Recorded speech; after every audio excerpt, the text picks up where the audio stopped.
کله چې طالبانو افغانستان ونیو نو هغه ځانګړی هیواد پاکستان وو چې تر ټولو ډیر خوشاله وو. अभी अफगानिस्तान में गुलामी की जंजीरें तो तोड़ दी उन्होंने. پاکستان په اوله کې په نړیوالو غونډو تر ټولو ډیر صفتونه کول او دنیا نه غوښتل چې طالبان په رسمیت وبېژني.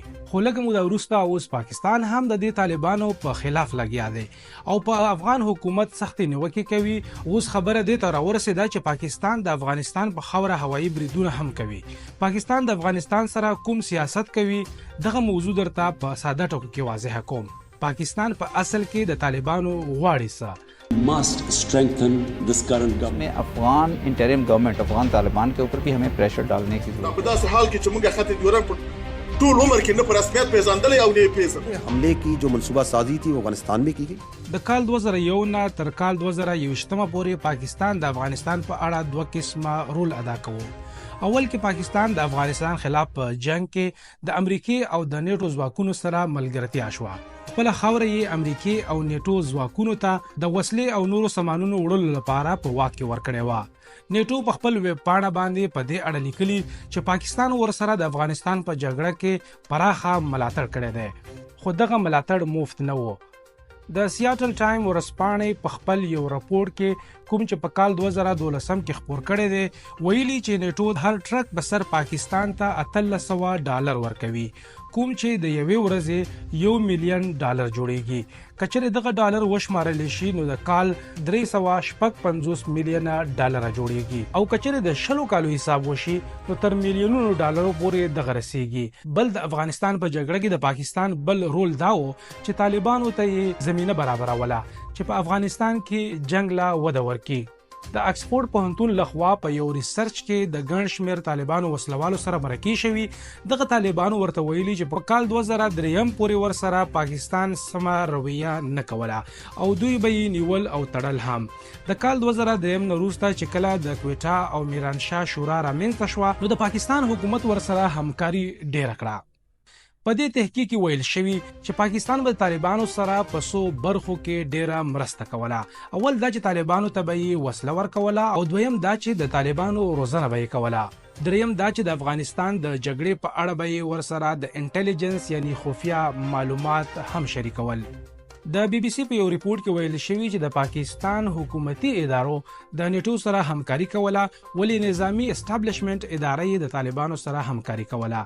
چې کله طالبان په افغانستان کې په کال 2021 کې واک ته ورسېدل نو د پاکستان پخوانی وزیر اعظم عمران خان ویل چې په افغانستان کې اوس د دوی د خوخه حکومت راغله.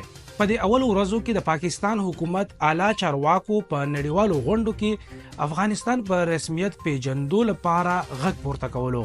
له امریکای غوښتل چې طالبانو لا چانس ورکړي او باور پې وکړي.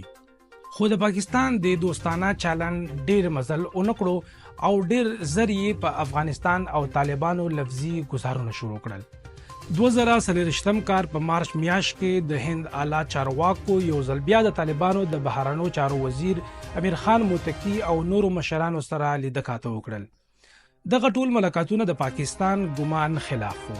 پاکستان هیڅ فکر نه وکړي چې طالبان به د پاکستان د اجازه بغیر د هند سره خپل اړیکې دومره فراخه کړي. اصل پاکستان دغه باور لري چې افغانستان د هند سره خپل اړیکې نور ټینګ کړي نو دغه به د پاکستان لپاره خطر جوړیږي. پاکستان دغه اندېښنه هم لري چې افغانستان د هند سره خپل ملګرتیا لا هم دغه شان دوام ورکړي نو ټي ټي پی یعنی تحریک طالبان به د پاکستان لپاره یو لوی خطر باندې بدل شي. کله چې طالبانو کابل ونیو نو پاکستان اول کار دا وکړو چې ټي ټي پی ورسره خبرو ته کېنی او د طالبانو حقانی ډلې په دې کې ورسره خپل مرسته هم وکړه. خو د حقانی ډلې د دې ټولو کوششونو سره په پاکستان کې د ټي ټي پی بریدونه زیات شول او خبره دې تر ورسېده چې پاکستان کې د بد امنۍ ټوله پړه په طالبانو باندې واچول شوه.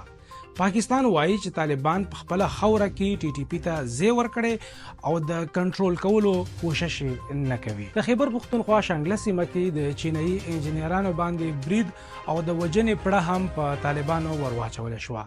د کوم په جواب کې چې د طالبانو مشر پاکستان ته ویل چې دغه ستاسو کورنۍ مسله ده.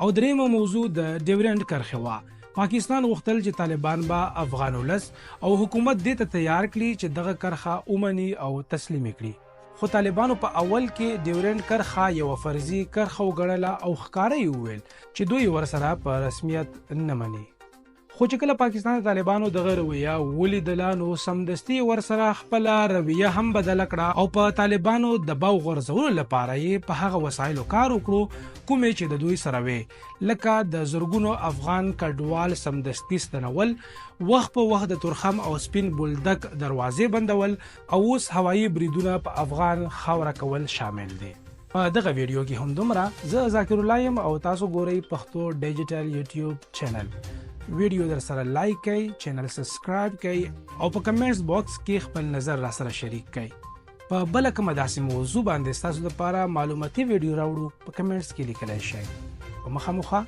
د الله په امان